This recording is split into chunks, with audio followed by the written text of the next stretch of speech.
Well, well, well, Millie Cooper, this isn't really your scene, is it?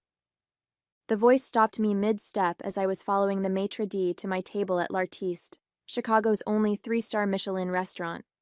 I turned to find myself face to face with Ethan Powell, who was lounging at a corner table with a glass of Bordeaux in one hand and a smirk on his face.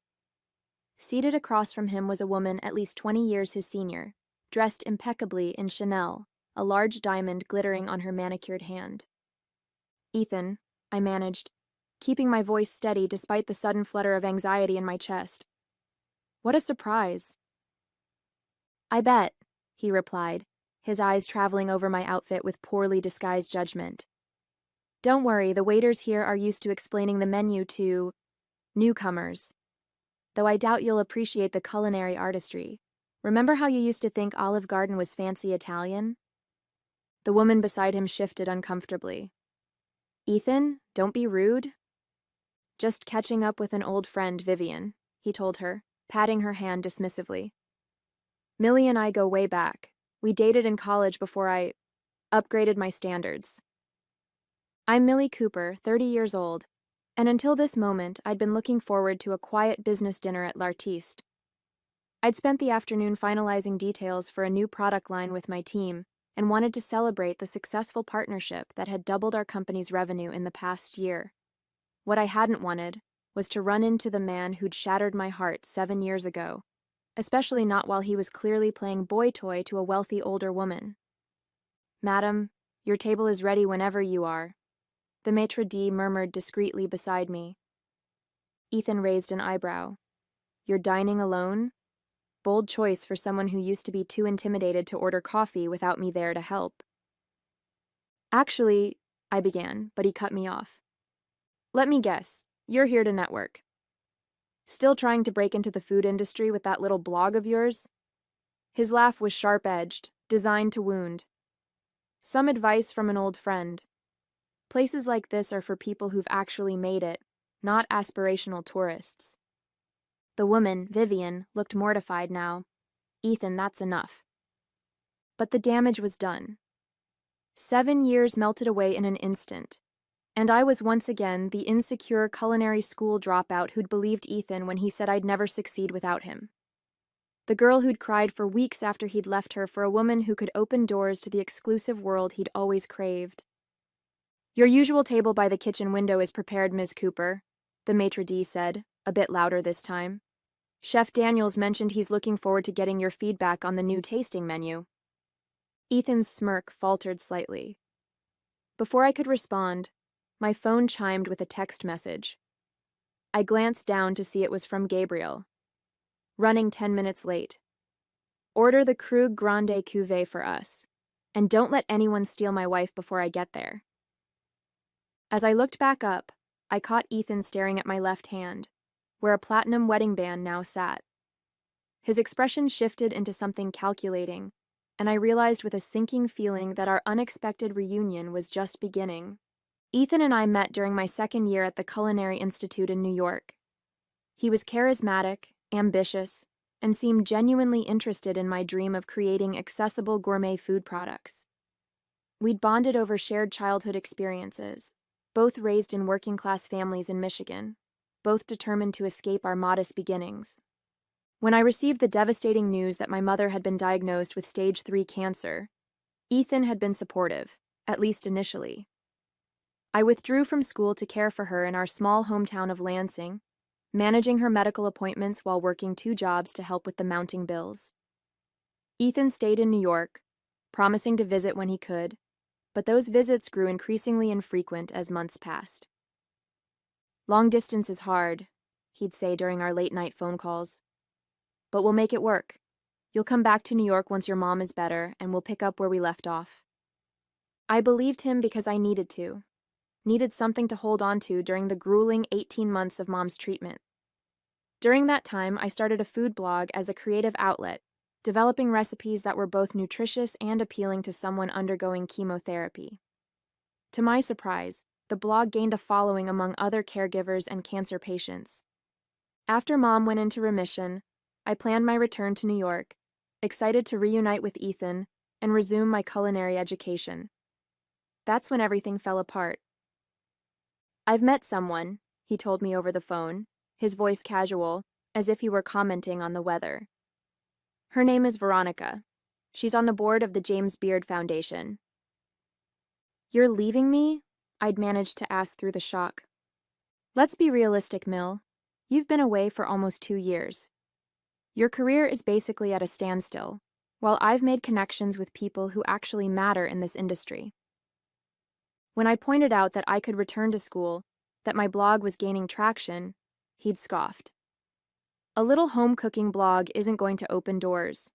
Veronica has already introduced me to 3 Michelin-starred chefs. That's the kind of connection that makes a career. I'd hung up, devastated but determined not to let him see me crumble. 2 days later, I saw social media photos of Ethan at a gala, his arm around a sophisticated woman in her early 50s. Despite the heartbreak, I channeled my energy into building something meaningful. Mom's improved health allowed me to move to Chicago, where I leveraged my blog's following to launch a line of meal kits designed for cancer patients. It was modest at first. A small commercial kitchen, direct-to-consumer sales, tiny profit margins. What I didn't know then was that Ethan was tracking my progress. Occasional likes on business posts, mutual connections mentioning him asking about me. At the time, I interpreted it as friendly interest, perhaps even regret. I never suspected he was monitoring my career with growing resentment, watching as the little home cooking blog evolved into something that would eventually eclipse his own achievements. Looking back, there were signs I missed. Subtle digs wrapped in congratulatory messages, backhanded compliments when we occasionally crossed paths at industry events. Impressive for someone who didn't finish culinary school, he'd say. Or, nice niche market you found, smart to stay in your lane. 4 years after our breakup, my company, Nourish by Millie, had expanded beyond meal kits to include a line of specialty sauces and spice blends.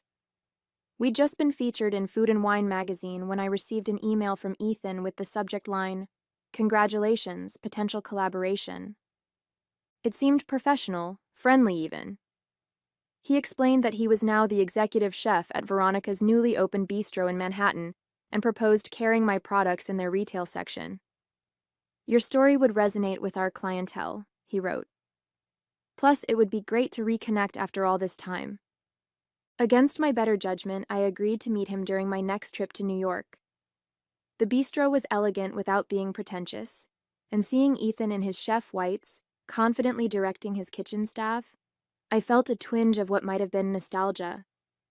You've done well for yourself, he said, giving me a tour of the restaurant. Small scale, of course, but impressive considering where you started. I bit back a retort about the condescension in small scale, and instead focused on the business opportunity. My products would gain exposure in a new market, and the profit margins looked promising. Over lunch, Ethan reminisced about our time together, carefully editing history to cast himself in a more favorable light. I always knew you had potential, he insisted. Sometimes people need space to grow in different directions. By dessert, he'd proposed an exclusive partnership. My products would be available only at his bistro in the New York market for 1 year, with potential to expand to Veronica's other restaurants if sales were strong. Speaking of Veronica, I ventured, will she be involved in this decision? Ethan's expression tightened momentarily. Veronica and I have transitioned to a purely professional relationship. She's more of a mentor now. I later learned from an industry contact that Veronica had ended their romantic relationship over a year earlier, but continued to support his career. Apparently, she'd tired of his youthful arrogance, as my contact delicately phrased it. We finalized the partnership details over the next few weeks. I was cautiously optimistic about this professional reconciliation, even allowing myself to wonder if Ethan had genuinely matured. The contract was set to begin the following month, with an initial order large enough to justify expanding my production capacity. 3 days before the launch, I received a terse email. Need to postpone the partnership indefinitely. Unforeseen circumstances. Will be in touch. Confused and concerned, I called Ethan repeatedly. No answer. I reached out to his sous chef, who reluctantly revealed that Ethan had left the bistro and New York abruptly. Apparently, he'd accepted a position at an upscale resort in Aspen, working for another wealthy older woman who'd been impressed by both his culinary skills and his charm. The expanded production capacity I'd invested in now threatened to bankrupt my company. Thousands of dollars in specialty packaging with exclusively for Veronica's Bistro labels sat in my warehouse, unusable. 3 new employees hired specifically for the increased production faced potential layoffs.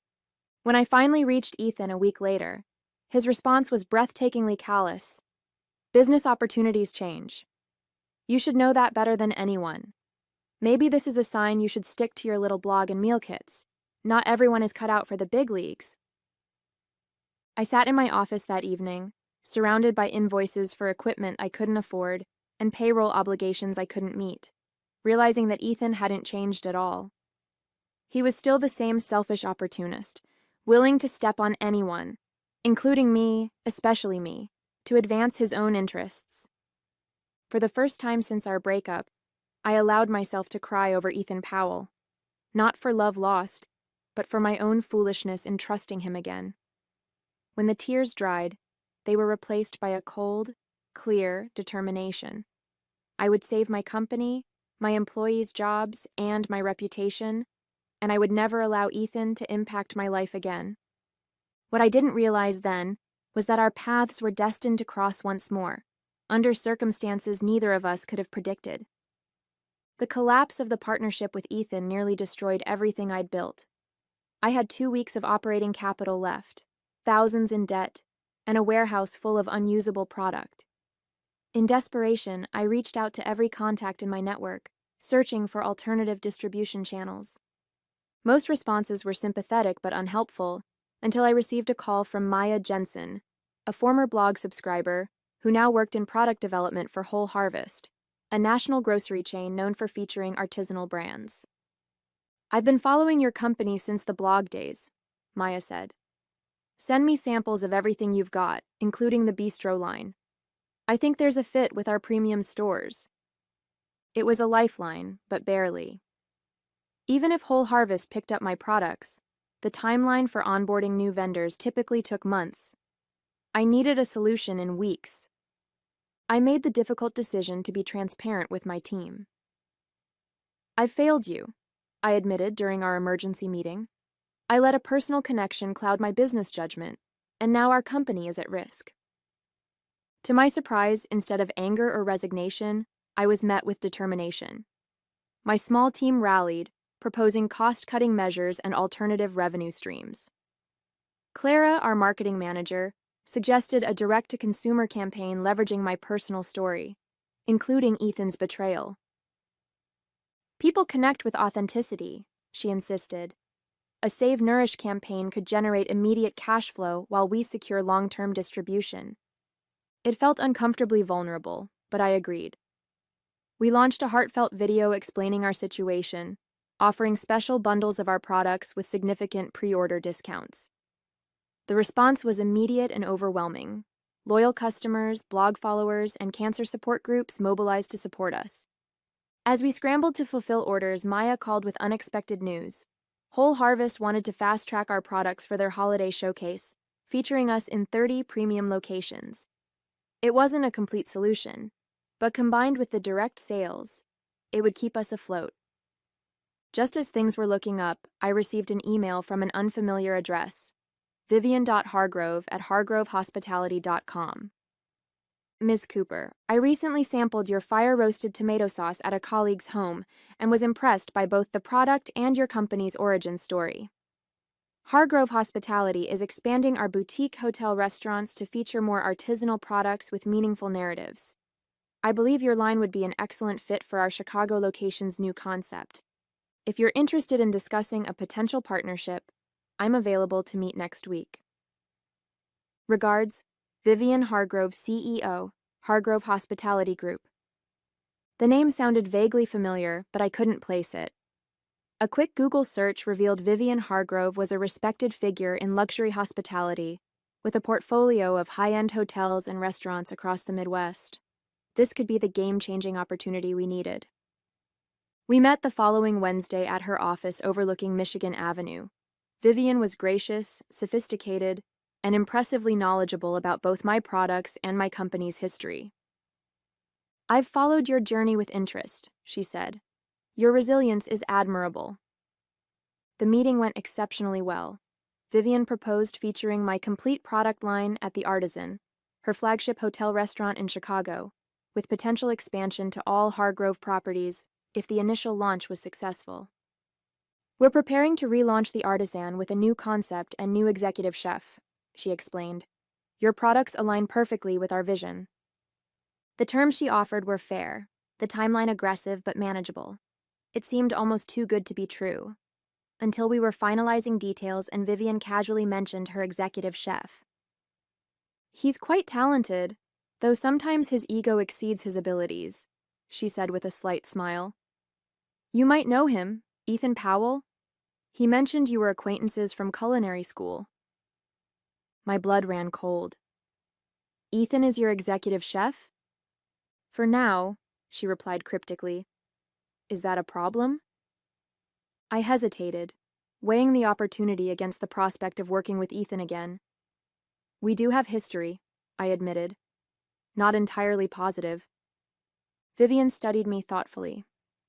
"I suspected as much from his reaction when I mentioned considering your products. Perhaps you could elaborate?" I gave her a condensed version of our past, including the failed partnership. To my surprise, she didn't seem shocked.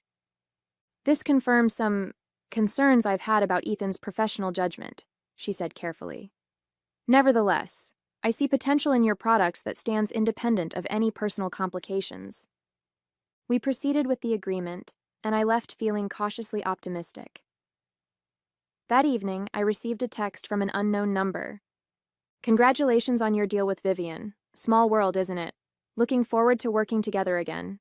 We should meet to discuss menu integration. Dinner tomorrow? Ethan." The message's smug tone made it clear.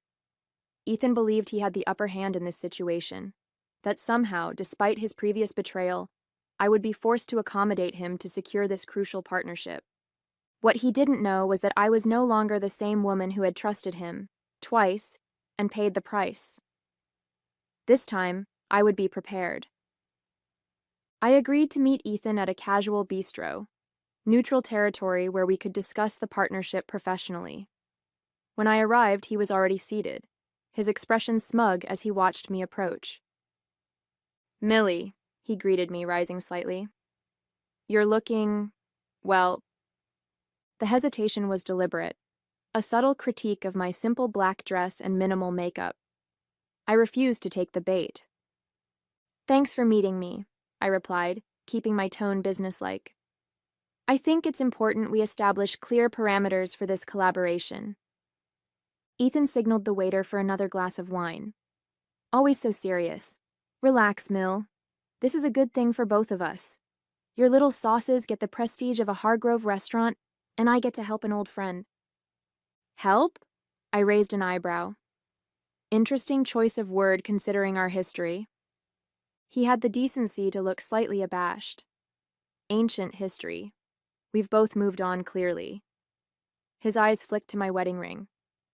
"Who's the lucky guy anyway?" "That's not relevant to our business discussion," I deflected. "Let's focus on how we'll integrate my products into your menu." "Fair enough," he conceded. "Though I should clarify, it's my menu. I'll decide which of your products to feature and how they'll be used." The next hour was an exercise in restraint, as Ethan outlined his vision, which essentially involved using my products as minor components in dishes that would primarily showcase his culinary techniques. "Your tomato sauce has potential as a base for my signature seafood cioppino," he explained condescendingly, "with proper enhancement, of course." "The sauce is designed to stand on its own," I pointed out. "Altering it significantly defeats the purpose of the partnership." Ethan's smile tightened.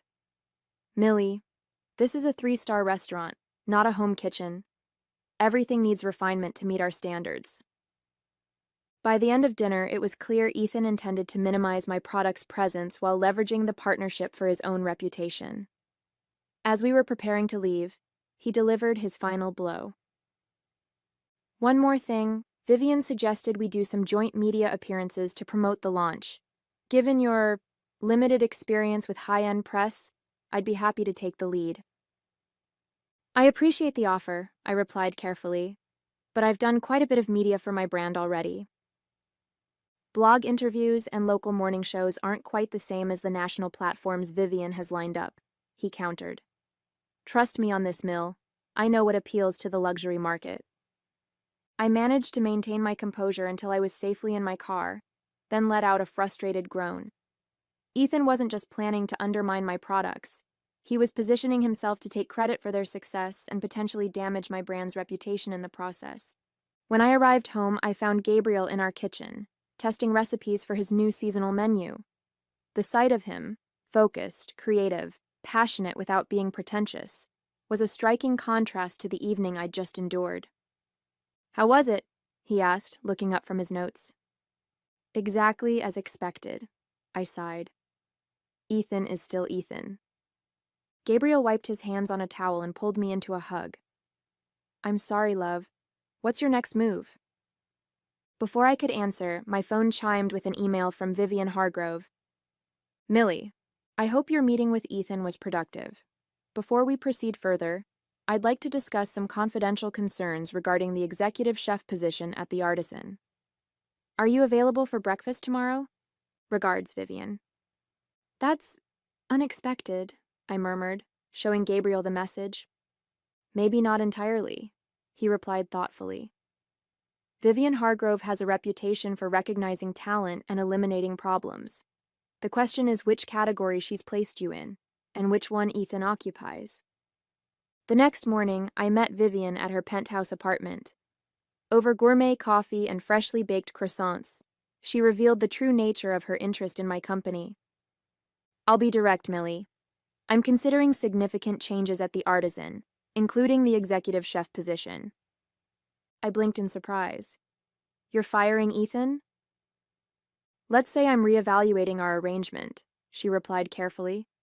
"Ethan has technical skill, but he lacks something essential: the genuine passion and integrity I value in my culinary partners." She paused, studying me intently. "What I'm about to propose may seem unusual, but I've done my research. Your culinary background, combined with your product development expertise and compelling personal story, makes you an ideal candidate to help reshape the Artisan's identity." "You're offering me Ethan's job?" I asked incredulously. "Not exactly," Vivian clarified. "I'm offering you something more significant, a partnership. Your product line featured exclusively at the Artisan, with you serving as culinary director, developing the menu concept, training the kitchen staff on your techniques, and becoming the public face of our rebranded restaurant." The proposition was stunning, a complete reversal of the power dynamic Ethan had established. But it also presented an ethical dilemma. Despite everything, deliberately taking Ethan's position felt uncomfortably like the vindictive behavior he'd exhibited toward me. Sensing my hesitation, Vivian added, "This isn't about personal vendettas, Millie. It's a business decision. Ethan was always a temporary solution while I sought the right partner for my vision. The fact that you have history is coincidental, though perhaps karmic." As I considered her offer, my phone buzzed with a text from Ethan. "Vivian loved my ideas for your products. We're proceeding with my vision. Congratulations on finally making it to the big leagues, even if it's just as a supplier." And just like that, my ethical concerns evaporated. The following weeks were a carefully choreographed dance of preparation and secrecy. Vivian and I agreed that Ethan should remain unaware of the coming changes until all arrangements were finalized. Meanwhile, I would proceed with the partnership as planned, allowing him to believe he was in control of the situation. "It's not deception," Vivian assured me when I expressed discomfort with the approach. "It's strategic timing. Ethan's contract includes a performance review clause that gives me complete discretion regarding his continued employment." I threw myself into developing a comprehensive concept for the Artisan's reinvention. By day, I ran Nourish and participated in planning meetings with Ethan, where I nodded agreeably at his increasingly pretentious menu ideas. By night, I worked with Gabriel and my team on a vision that would showcase both my products and the artisan's potential. 3 weeks before the scheduled launch, Vivian called an all-staff meeting at the restaurant. Ethan positioned himself prominently at her side, clearly expecting some sort of endorsement or announcement about his brilliant new menu concept. As you know, we've been preparing for a significant relaunch, Vivian began.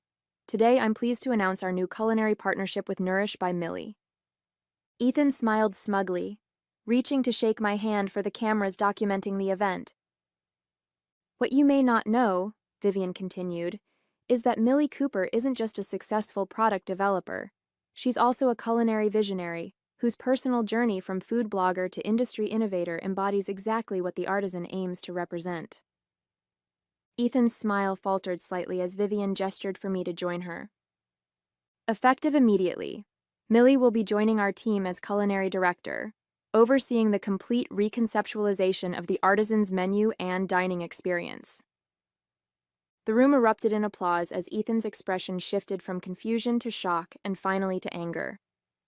"What exactly does that mean for my position?" he asked, his voice tight. Vivian answered smoothly. "We'll discuss the details privately, but essentially, you'll be reporting to Millie on all culinary matters moving forward." The meeting continued with a presentation of the new concept, a seasonal narrative-driven menu that celebrated the stories behind exceptional ingredients. Throughout, Ethan remained rigid with barely contained fury. Afterwards, he cornered me in the kitchen. "Is this your idea of revenge?" he hissed. "You manipulated Vivian just to get back at me?" "This is business, Ethan," I replied calmly. "Vivian made a decision based on what's best for her restaurant." "I won't work under you," he declared. "It's professionally demeaning, and frankly, absurd. You didn't even finish culinary school." I met his gaze steadily. "That's your choice. I'm sure Vivian will accept your resignation if that's what you decide." His face flushed with anger. "This isn't over." Later that day, I learned that Ethan had gone directly to Vivian, threatening to quit unless my role was reconsidered. To my surprise, she had accepted his resignation on the spot and announced it to the kitchen staff. "The timing is unfortunate," she told me over the phone, "but perhaps it's for the best. A clean break allows us to move forward without lingering tension." While I agreed in principle, Ethan's abrupt departure created immediate practical challenges. The head sous chef was competent, but inexperienced with menu development. The kitchen staff, accustomed to Ethan's autocratic style, seemed uncertain about the new hierarchy. And most critically, we now had less than 3 weeks to finalize and test an entirely new menu before the high-profile relaunch. I called an emergency meeting with my Nourish team and Gabriel, explaining the situation. "I need to be on site at the Artisan full-time until this is resolved," I concluded. "Can you handle things here?" They assured me they could manage Nourish's operations temporarily, but Gabriel looked concerned. "You're taking on an impossible timeline," he warned. "Even established restaurant teams need months to develop and perfect new concepts." "I don't have months," I replied. "This opportunity won't come again." The next 20 days were the most intense of my professional life. I practically lived at the Artisan, working alongside the kitchen staff to develop and refine dishes that told a cohesive story while featuring my products organically within the menu. Progress was uneven, complicated by passive resistance from a few staff members loyal to Ethan. Just when we seemed to be finding our rhythm, disaster struck. 1 week before the relaunch, food critic and influencer Dominic Walsh posted an exclusive preview of the Artisan's troubles on his widely followed blog. Sources close to the Artisan report chaotic conditions following the unexpected departure of executive chef Ethan Powell. Owner Vivian Hargrove has reportedly replaced him with Millie Cooper, a home economist with no formal culinary training or restaurant experience.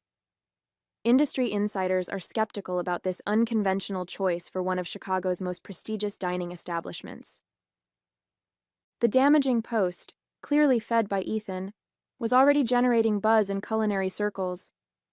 Reservation cancellations began trickling in, and several planned media features were put on hold, pending the actual launch. Vivian called me to her office, her expression grave. This is problematic, Millie. The hospitality industry runs on perception as much as reality. I nodded, feeling a familiar sinking sensation. Once again, Ethan had found a way to sabotage me just as success seemed within reach. But this time, I refused to accept defeat. Give me 24 hours, I told Vivian. I think I know how to turn this around. 7 years after Ethan dumped me for Veronica, I was celebrating the second anniversary of the Artisan's wildly successful relaunch. What had begun as a crisis had transformed into a triumph.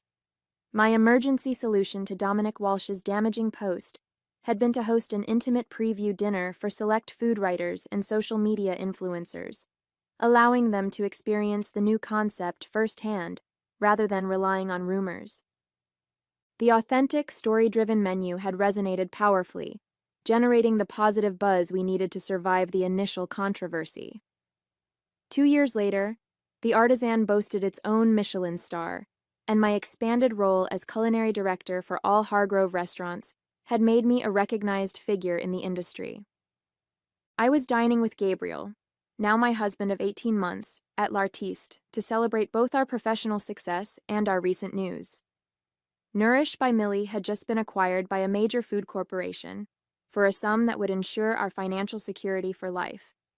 That's when I spotted him, Ethan, seated near the entrance with a significantly older woman dripping in expensive jewelry. He looked essentially the same, perhaps a bit thicker around the middle, his once boyish features now sharpened by ambition and disappointment. When he noticed me, his initial shock quickly morphed into a sneer. After excusing himself from his companion, he stopped by our table. Well, Millie Cooper, he drawled, pointedly ignoring Gabriel. This isn't really your scene, is it? Still playing culinary director at Vivian's little restaurant? Before I could respond, Gabriel extended his hand. Actually, it's Millie Daniels now. I don't believe we've formally met. Gabriel Daniels? Ethan's brow furrowed slightly as he reluctantly shook Gabriel's hand. Daniels? Why does that sound familiar? Perhaps because I own this restaurant, Gabriel replied pleasantly. Among others. The color drained from Ethan's face as understanding dawned. You're that Gabriel Daniels? The Gabriel Daniels? The very same, Gabriel confirmed, slipping his arm around my waist. Though these days I'm perhaps better known as Millie's husband, but then again, in culinary circles, who isn't? He smiled warmly at me. My brilliant wife's empire now includes 15 restaurants and a product line in every premium grocery store in the country. Ethan stood frozen, visibly processing this information. Don't you know who she is? Gabriel continued, his tone conversational but pointed. Millie Daniels, the woman who revolutionized chef-quality home products and earned 3 James Beard nominations in the process. The woman who transformed the Artisan from a struggling establishment into the crown jewel of the Hargrove portfolio. Ethan's face cycled through emotions, shock, disbelief, and finally, a desperate attempt to salvage his dignity. You've certainly come a long way from that scared culinary school dropout, he managed, his voice strained. Congratulations on your success. Thank you, I replied simply. And you? Still working as a private chef? He straightened his shoulders. I'm the personal executive chef for Mrs. Eleanor Jenkins. He gestured toward his dining companion. She's very particular about her cuisine. I'm sure she is, Gabriel said, his tone pleasant but eyes evaluating. Eleanor Jenkins. Wasn't she on the board of that art foundation that had the embezzlement scandal last year? Ethan's smile faltered. She was cleared of all involvement. Of course, Gabriel nodded. Her husband wasn't so fortunate as I recall. The woman at Ethan's table was now watching our interaction with obvious impatience. She tapped her watch pointedly when Ethan glanced her way. I should get back, he muttered. Eleanor doesn't like to be kept waiting. As he turned to leave, I couldn't resist one final observation. You know, Ethan, you once told me I'd never succeed without you, that I needed to attach myself to someone influential to open doors. It's interesting how life turns out, isn't it? He paused, his back stiffening. We all make our choices. Yes, I agreed. And I chose to build something on my own terms. After he retreated to his table, Gabriel raised his champagne glass. To choices, he toasted, and to the most remarkable woman I've ever pursued, who made me work for a full year just to get a first date. I clinked my glass against his. Best decision I ever made. As we enjoyed our meal, I occasionally caught glimpses of Ethan stealing glances our way, watching as industry leaders stopped by our table to pay respects, as the head chef emerged from the kitchen to personally discuss his newest creations with us, as Gabriel and I laughed and celebrated our shared success. The contrast couldn't have been more stark. Ethan, dependent on the whims and wealth of an aging socialite, versus the life I'd built through determination, integrity, and genuine talent. Later that evening, as Gabriel and I were leaving, the maitre d' handed me an envelope. "From the gentleman with Mrs. Jenkins," he explained discreetly. Inside was a business card with a hastily scrawled note. "We should catch up properly sometime. I've got some culinary concepts that might interest you. Ethan." I slipped the card into the donation box by the door, already focusing on tomorrow's plans and possibilities. The past had no hold on me anymore. I was too busy looking forward to my next chapter.